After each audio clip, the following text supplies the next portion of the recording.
Hello everyone, welcome to my YouTube channel farmer researcher. तो आज है day 5 daily pharm MCQ dose series में, जिसमें हम डेली के 10 एमसीक्यू क्वेश्चन सॉल्व कर रहे हैं with detailed explanation and additional information.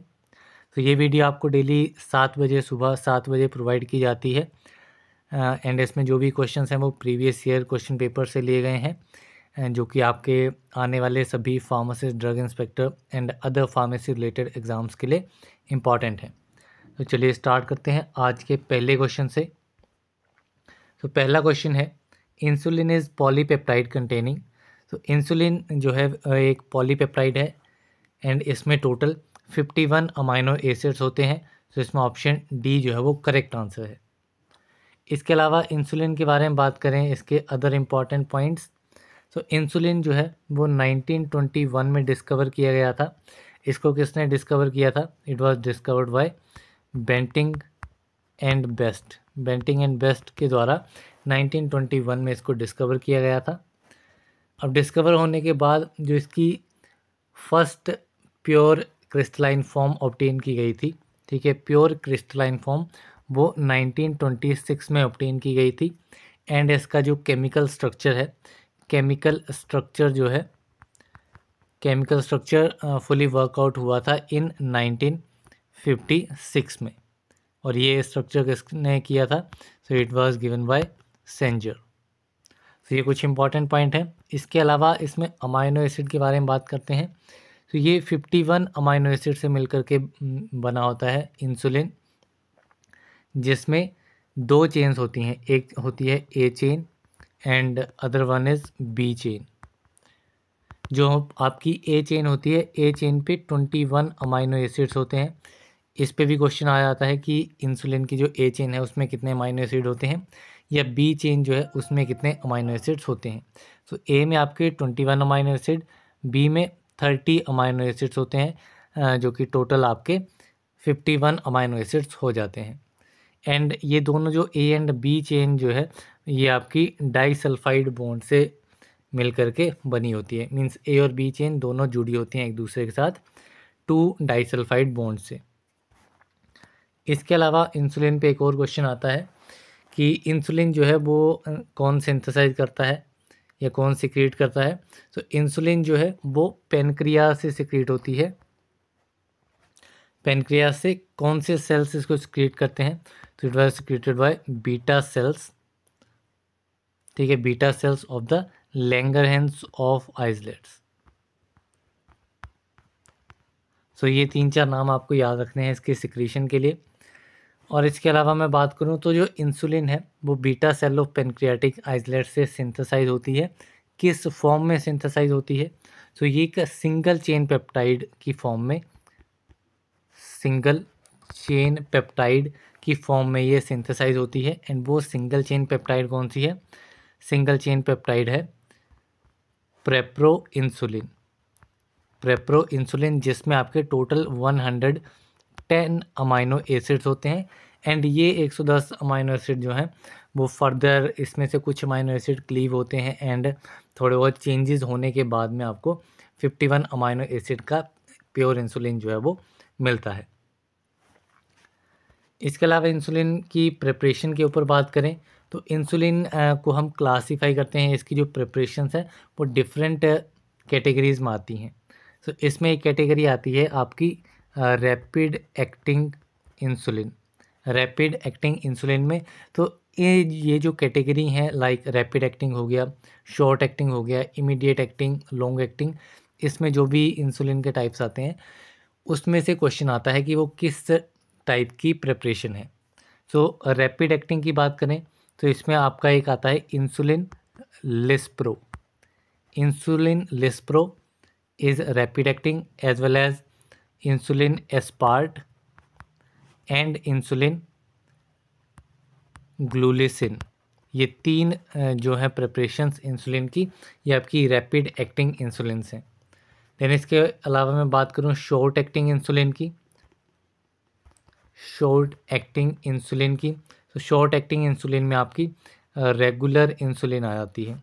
Regular insulin comes under short acting, या फिर जिसको सोल्यूबल इंसुलिन भी कहा जाता है। इसके अलावा एक कैटेगरी है इसमें इंटरमीडिएट एक्टिंग। इंटरमीडिएट ये काफ़ी इंपॉर्टेंट है क्योंकि इसके ऊपर क्वेश्चन जो है वो पूछा गया है। तो इसमें एक आपकी इंसुलिन आती है न्यूट्रल प्रोटामाइन हैगिडोन, जिसको एब्रीवेट किया जाता है NPH से।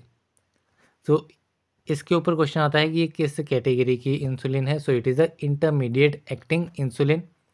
इसके अलावा इसमें इंटरमीडिएट में ही आपकी इंसुलिन जिंक सस्पेंशन आ जाती है या फिर जिसको लेंटे कहा जाता है। इसके अलावा इसमें जो लास्ट क्लास बचती है that is long acting insulin में। सो लॉन्ग एक्टिंग में ग्लार्जिन आ जाता है एंड डेटेमिर। सो ये दो जो हैं वो आपकी लॉन्ग एक्टिंग में आ जाती हैं। तो ये सारे के सारे नाम जो हैं वो आपको इम्पॉर्टेंट हैं, ठीक है, ये भी एग्ज़ाम में पूछे जाते हैं। देन नेक्स्ट क्वेश्चन पे चलते हैं। तो नेक्स्ट क्वेश्चन है colchicum is an example of. So colchicum जो है वो एक अल्कलॉइड है। किस कैटेगरी का अल्कलॉइड है, किस टाइप का अल्कलॉइड है? So it is a amino alkaloid. Colchicum जो है वो एक अमाइनो अल्कलॉइड है। सो इसमें ऑप्शन डी इज़ करेक्ट। अब कोल्चिकम की बात करें, सो कोल्चिकम का जो सिनोनिम है इसको मीडोसेफ्रोन के नाम से भी जाना जाता है, मीडोसेफ्रन या फिर ओटम क्रोकस। ओटम क्रोकस ये दो इसके नाम हैं, डिफरेंट नाम्स हैं जिसके ऊपर क्वेश्चन बनता है। मेनली मीडोसेफ्रोन के ऊपर इसमें क्वेश्चन पूछा जाता है।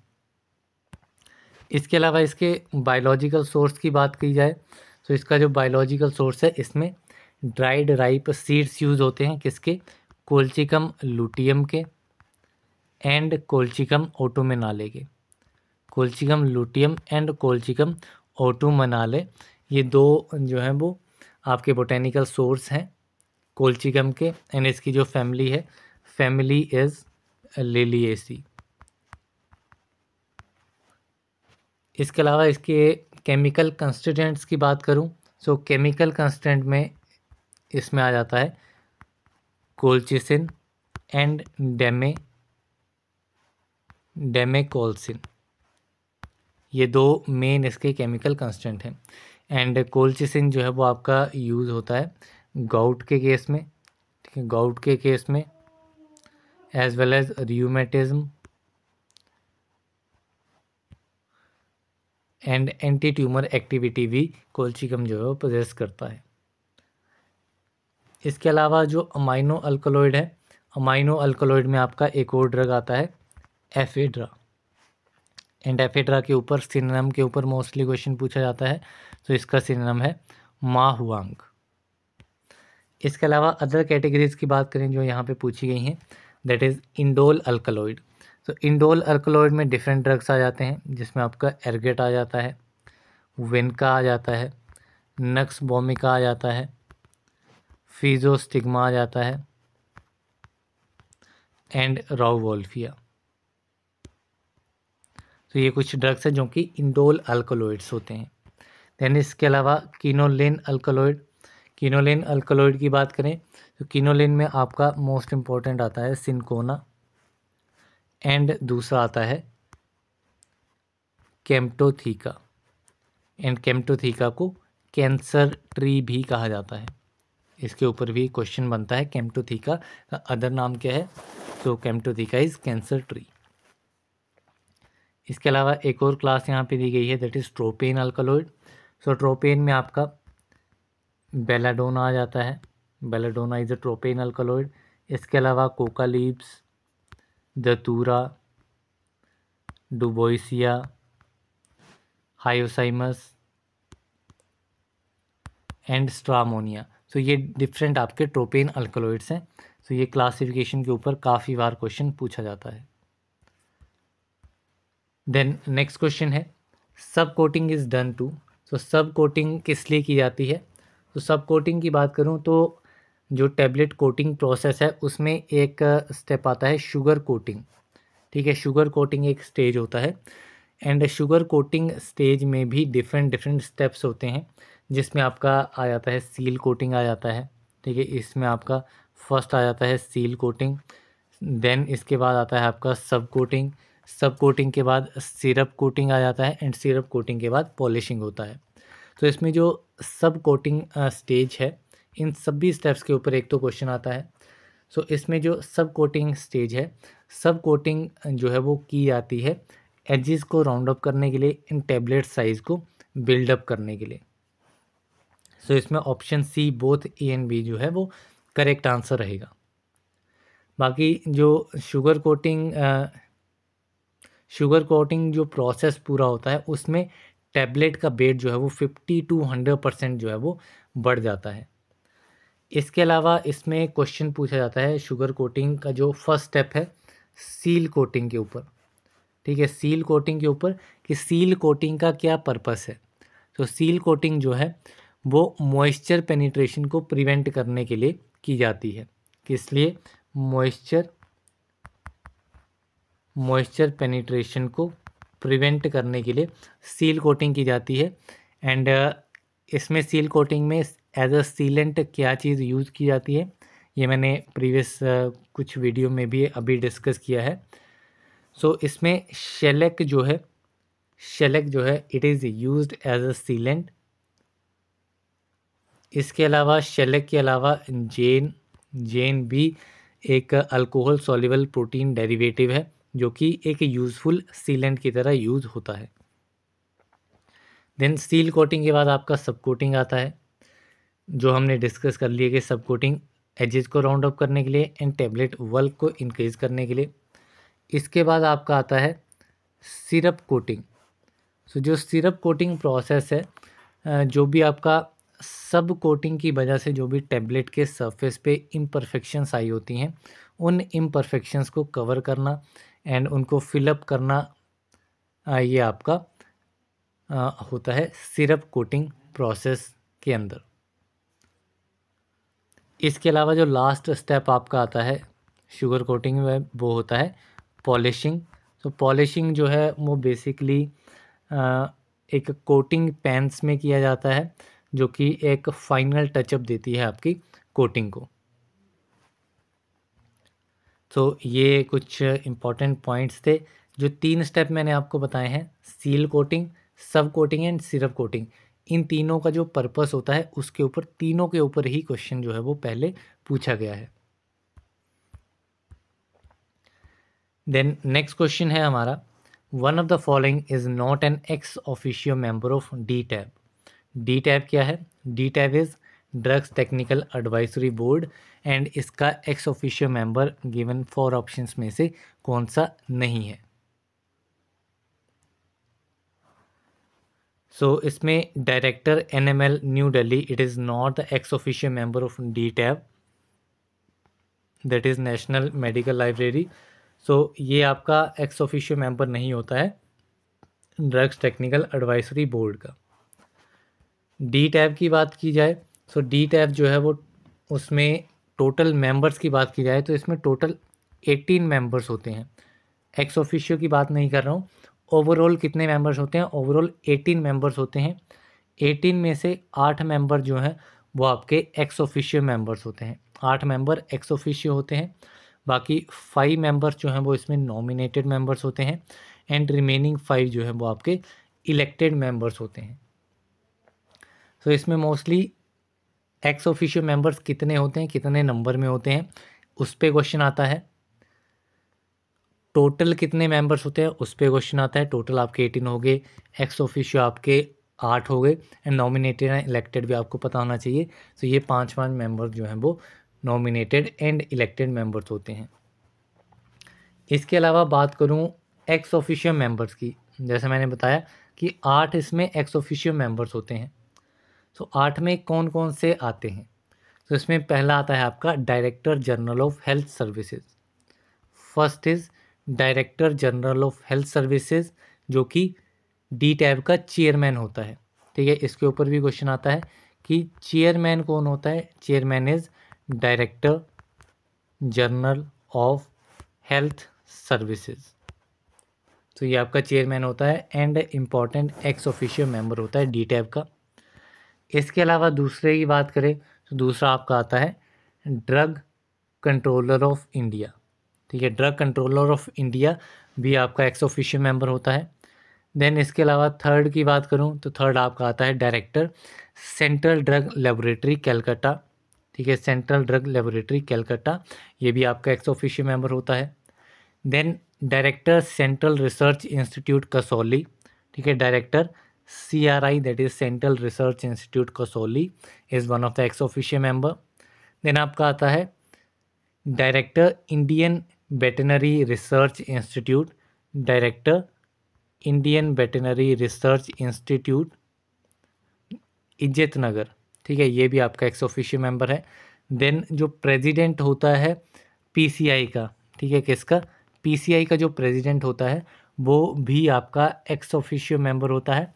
एज वेल एज जो मेडिकल काउंसिल ऑफ इंडिया है, मेडिकल काउंसिल ऑफ इंडिया का president is also one of the ex officio member of DTAB। And last आपका आठवां जो है वो आता है आपका director CDRI, that is central drug research institute Lucknow, ये भी आपका एक्स ऑफिशियो मेंबर होता है। तो यहाँ पे ये आठों के आठों आपको एक्स ऑफिशियो मेंबर्स जो हैं वो पता होने चाहिए।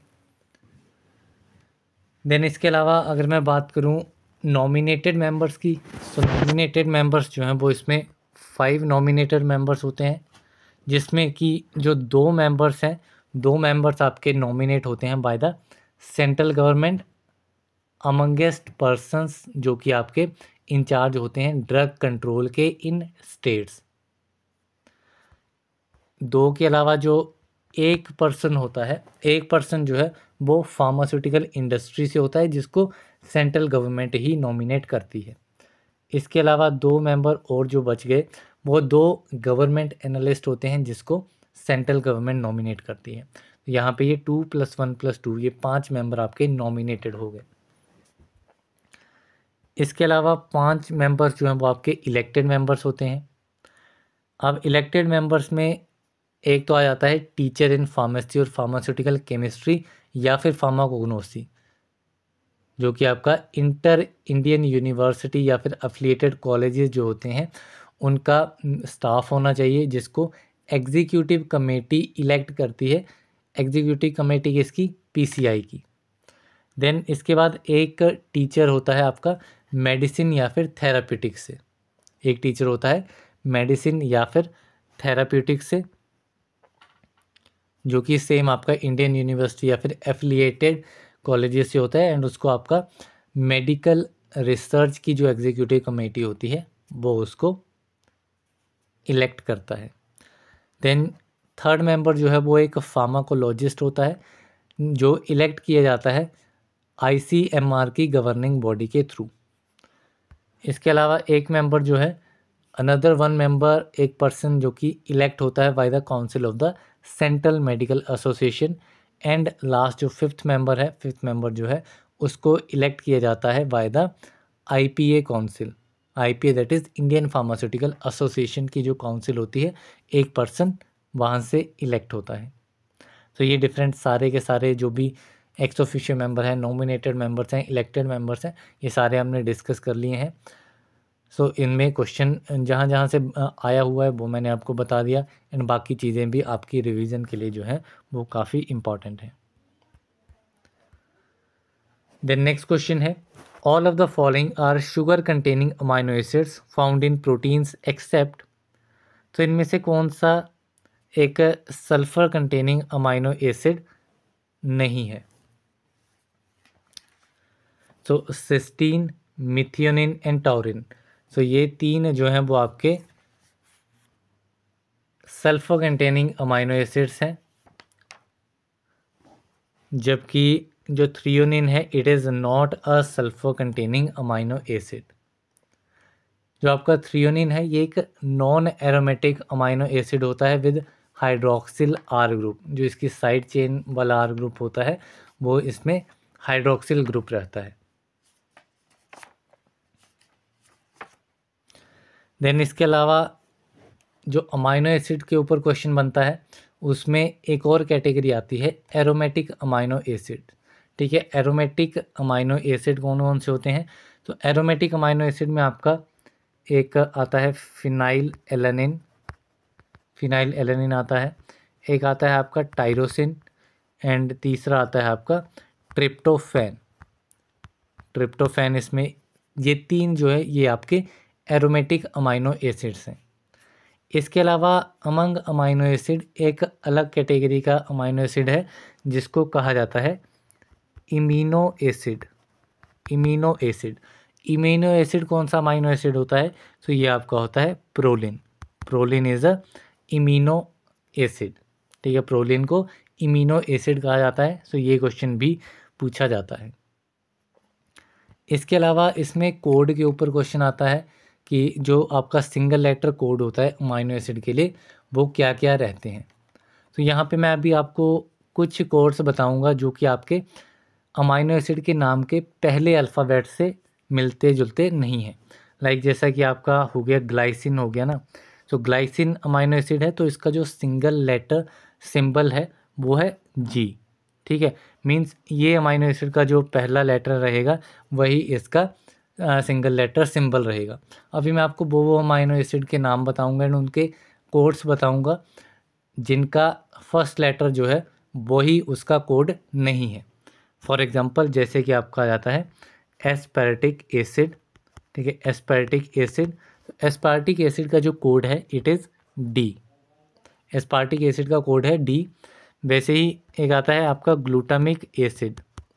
ग्लूटामिक एसिड, तो ग्लूटामिक एसिड का कोड है ई।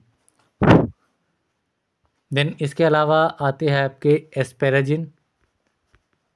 एस्पेराजिन, तो एस्पेराजिन का कोड है एन एंड ग्लूटामिन का कोड है ग्लूटामिन इज क्यू। तो ये 4 अमाइनो एसिड हो गए। इसके अलावा अमाइनो एसिड आपका बेसिक अमाइनो एसिड्स में आपके आते हैं arginine, arginine and lysine. Arginine and lysine, arginine का कोड है आपका आर एंड लाइसिन का कोड है आपका के। इसके अलावा जो 3 मैंने आपको एरोमेटिक अमाइनो एसिड बताए उनके कोड भी सभी के अलग अलग हैं। सो इसमें एक आता है आपका फिनाइल एलानिन। फिनाइल एलानिन का कोड है एफ। देन आता है आपका टायरोसिन। टायरोसिन का कोड है बाई। एंड थर्ड आता है आपका ट्रिप्टोफैन एंड ट्रिप्टोफैन का कोड है डब्ल्यू। तो ये कुछ अमाइनो एसिड्स हैं जिसमें मैंने आपको आई थिंक 9 अमाइनो एसिड बताए हैं जिनका कोड जो है वो फर्स्ट लेटर से अलग है। तो ये सब भी आपको पता होनी चाहिए। बाकी जो अमाइनो एसिड बच के उन सभी अमाइनो एसिड का जो फर्स्ट लेटर रहेगा नाम का वही उनका सिंगल लेटर कोड रहेगा। इसके अलावा अमाइनो एसिड में ही 2 तरीके के और क्वेश्चंस आएंगे। ठीक है, 2 क्या, एक तरीके का क्वेश्चन आएगा जिसमें आइदर आपको पूछा जाएगा कि essential amino acid given option में से कौन सा है या फिर non essential amino acid given options में से कौन सा है। तो इसमें बात करते हैं असेंशियल अमाइनो एसिड्स की। असेंशियल अमाइनो एसिड्स वो अमाइनो एसिड्स होते हैं जो कि हमारी बॉडी में सिंथेसाइज नहीं होते हैं एंड इनको हमें डाइट के थ्रू लेना होता है। तो इसमें आपका आ जाता है methionine, threonine, tryptophan, valine, isoleucine, leucine, arginine, histidine, phenyl alanine. ठीक है, एम फॉर मिथियोनिन, टी अभी मैंने इसे शॉर्ट फॉर्म में लिख दिया, फर्स्ट लेटर सभी का। So methionine, threonine, tryptophan, valine, isoleucine, leucine, arginine, histidine and phenylalanine. MTT, विला, HP, इस तरीके से आप इसको याद रख सकते हैं। इसमें जो भी आपके एसेंशियल अमाइनो एसिड्स आएंगे वो सारे के सारे आपके सिंगल वर्ड वाले होंगे। ठीक है, सिंगल वर्ड वाले रहेंगे। फॉर एग्जांपल जैसे हमने 2 अमाइनो एसिड पढ़े, glutamic acid and aspartic acid. ठीक है, ये 2 लेटर वाले हैं। ठीक है, 2 वर्ड वाले हैं। सो ये आपके नॉन असेंशियल अमाइनो एसिड्स में आएंगे।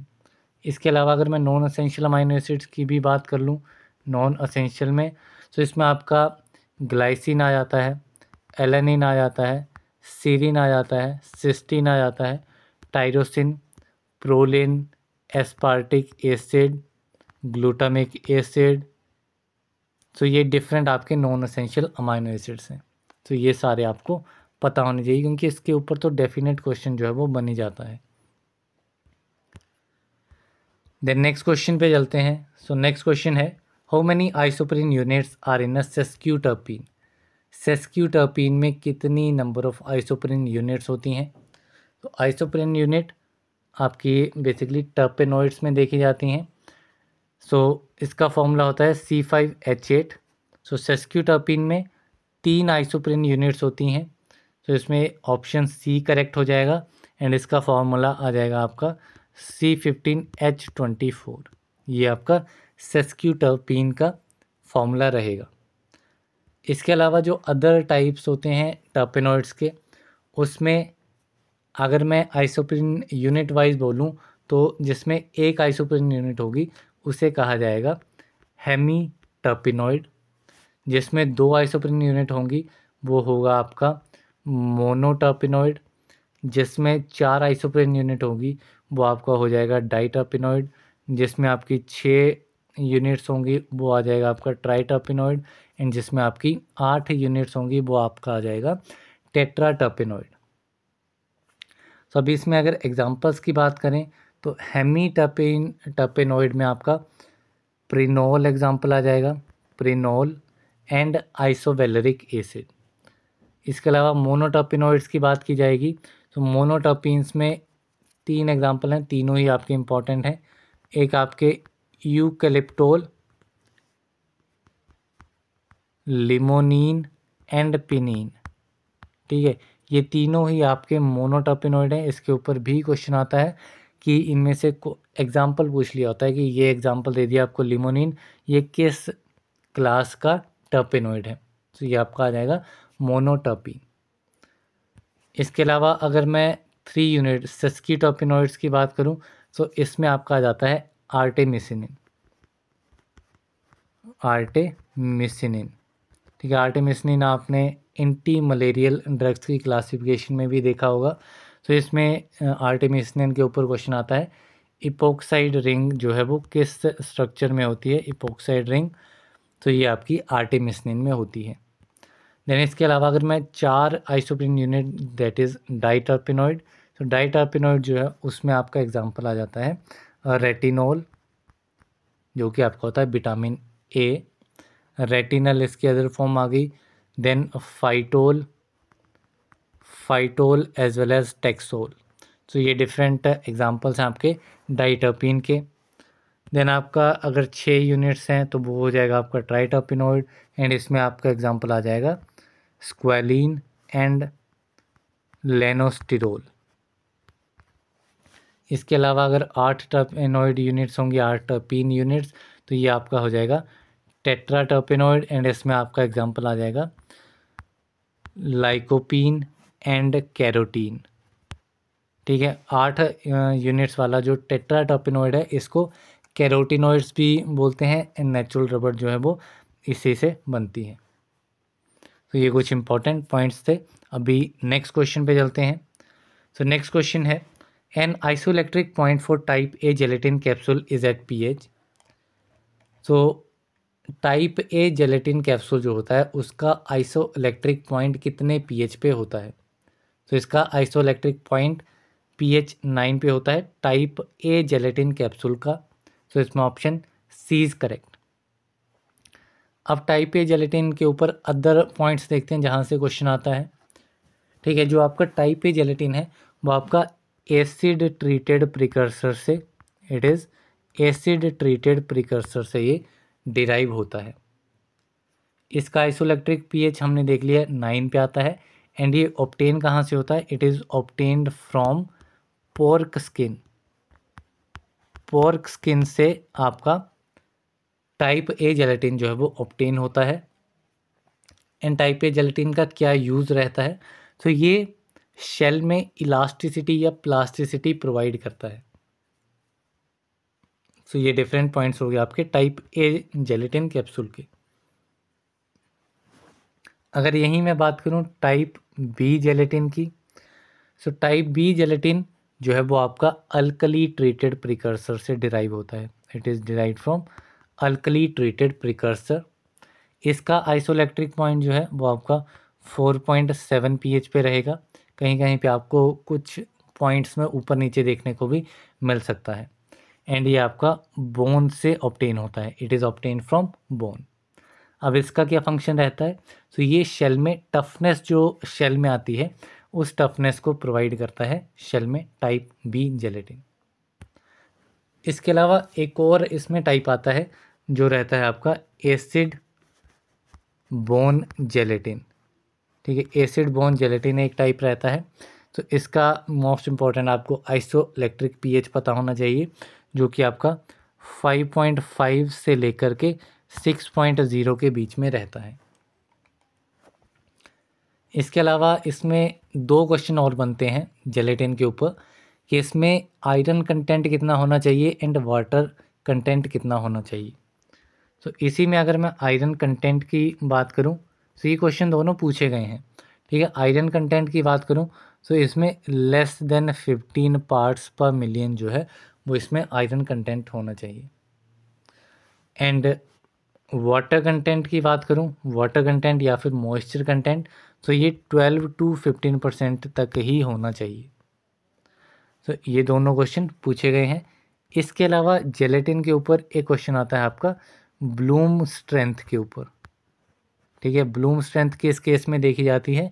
तो ब्लूम स्ट्रेंथ आपकी जेलेटिन के केस में देखी जाती है। एंड ये जो भी क्रॉस लिंक्ड जेलेटिन मॉलिक्यूल्स होते हैं उनकी स्ट्रेंथ को इंडिकेट करती है आपकी ब्लूम स्ट्रेंथ। इसके अलावा ब्लूम स्ट्रेंथ के ऊपर एक मोस्ट इम्पॉर्टेंट क्वेश्चन पूछा जाता है इसकी वैल्यू के ऊपर। सो इसकी वैल्यू 150 to 250 ग्राम्स जो है वो इसकी वैल्यू रहती है ब्लूम स्ट्रेंथ की। कहीं कहीं पे आपको 150 to 200 भी देखने को मिलेगा, बट मोस्टली 150 to 250 के बीच में ही इसकी रेंज जो है वो रहती है। तो यहाँ पे काफ़ी इंपॉर्टेंट पॉइंट्स इस पर्टिकुलर टॉपिक के हमने डिस्कस कर लिए। सो अभी नेक्स्ट क्वेश्चन पे चलते हैं। तो नेक्स्ट क्वेश्चन है the life period of drug is given in. So drug का जो लाइफ पीरियड है वो किस शेड्यूल में दिया गया है? So it is given in schedule P. Schedule P में लाइफ पीरियड ऑफ ड्रग जो है वो दिया गया है। सो इसमें ऑप्शन बी इज़ करेक्ट। इसके अलावा अगर शेड्यूल क्यू की बात करूं तो शेड्यूल क्यू में 2 पार्ट्स में दिया गया है। जो आपका पार्ट 1 है, पार्ट 1 में लिस्ट ऑफ डाइज दी गई हैं, list of dyes, colours and pigments, list of dyes, colours and pigments जो कि कॉस्मेटिक्स एंड सोप्स में परमिट किए जाते हैं। सो उनकी लिस्ट आपके पार्ट 1 में। देन पार्ट 2 की बात करें तो पार्ट 2 में भी आपके कलर्स की लिस्ट दी गई है जो कि सिर्फ और सिर्फ सोप्स में परमिट किए जाते हैं। तो ये आपका शेड्यूल क्यू आ गया। सो कलर्स, डाइज, पिगमेंट्स की बात होगी तो वो आपका शेड्यूल क्यू में आएगा। इसके अलावा शेड्यूल एम के बारे में बात करूं जो कि सबसे ज़्यादा क्वेश्चन पूछे जाने वाला है शेड्यूल्स में। तो शेड्यूल एम जो है वो आपका गुड्स मैन्युफैक्चरिंग प्रैक्टिसेस, जीएमपी की जो भी रिक्वायरमेंट्स होती हैं, जीएमपी रिक्वायरमेंट्स होती हैं फैक्ट्री, प्रीमिसेस, प्लांट्स या फिर इक्विपमेंट्स के लिए, वो सभी आपका शेड्यूल एम में दिया गया है। इसके अलावा शेड्यूल एम में जो डिफरेंट सब क्लासेस आती हैं या अलग शेड्यूल्स आते हैं, जैसे M1 हो गया, M2 हो गया, M3 हो गया। सो इन तीनों के ऊपर जो है वो क्वेश्चन पूछा जाता है एंड ये तीनों ही जो है वो काफ़ी इम्पॉर्टेंट है। तीनों में आपका रिक्वायरमेंट्स दी गई हैं फैक्ट्री प्रीमिसेस के लिए, कुछ ना कुछ मैन्युफैक्चर करने के लिए। अब किस चीज़ की मैन्युफैक्चरिंग के बारे में दिया गया है वो मैं इसमें बता देता हूँ। सो M1 में आपको होम्योपैथिक प्रेपरेशंस जो होती हैं उनकी मैन्युफैक्चरिंग की जो भी फैक्ट्री प्रीमिसेस रिक्वायरमेंट होती हैं वो सारी M1 शेड्यूल में दी गई हैं। M2 में दी गई हैं आपकी कॉस्मेटिक्स की एंड M3 में आपका आता है मेडिकल डिवाइसेस। तो ये सारे शेड्यूल एम वाले तो सारे के सारे इम्पॉर्टेंट हैं। इसके अलावा शेड्यूल एन की बात करें तो शेड्यूल एन जो है उसमें लिस्ट ऑफ मिनिमम इक्विपमेंट्स, ठीक है, लिस्ट ऑफ मिनिमम इक्विपमेंट्स क्या चाहिए for efficient running of a pharmacy, वो आपका शेड्यूल एन में दिया गया है। सो अभी नेक्स्ट क्वेश्चन पे चलते हैं। तो नेक्स्ट क्वेश्चन है sodium bicarbonate is commonly known as. So sodium bicarbonate का अदर नाम क्या है? तो sodium bicarbonate is also known as baking soda. So इसमें option C is correct. So इसके ऊपर, इसके फार्मूला के ऊपर भी क्वेश्चन आता है कि इसका केमिकल फार्मूला क्या है। तो इसका केमिकल फार्मूला है NaHCO3, that is sodium bicarbonate. So इसके ऊपर भी क्वेश्चन आता है। जो आपका सोडा वाली टर्म्स हैं, जैसे कि आपका बेकिंग सोडा हो गया, कॉस्टिक सोडा हो गया, वॉशिंग सोडा हो गया, इन तीनों के नाम्स के ऊपर जो है वो काफ़ी कन्फ्यूज़न जो है वो रहती है। तो इन सभी को हम अभी डिस्कस करते हैं। सो अगर मैं बात करूँ कॉस्टिक सोडा की, सो कॉस्टिक सोडा आपका होता है sodium hydroxide, NaOH, sodium hydroxide is caustic soda. Then अगर मैं बात करूँ वॉशिंग सोडा की, एक इसमें आता है वॉशिंग सोडा। सो वॉशिंग सोडा जो है वो आपका होता है सोडियम कार्बोनेट, जिसका फॉर्मूला होता है Na2CO3। ये आपका होता है वॉशिंग सोडा। इसके अलावा यहाँ पे बात करूँ रोशेल सोल्ट की, तो रोशेल सोल्ट जो है वो आपका होता है sodium potassium tartrate. Sodium potassium tartrate is Rochelle salt. इसके फार्मूला की बात करूँ का थोड़ा सा लंबा फार्मूला है KNaC4H4O6.4H2O। ये इसका केमिकल फार्मूला होता है किसका, रोशेल सोल्ट का, that is sodium potassium tartrate. Then एक आपका आता है मिल्क ऑफ मैग्नीशिया के ऊपर। मिल्क ऑफ मैग्नीशिया का क्या नाम रहता है, ये मैंने प्रीवियस क्वेश्चन में भी आपके साथ डिस्कस किया है। सो मिल्क ऑफ मैग्नीशिया जो है वो आपका रहता है मैग्नीशियम हाइड्रोक्साइड।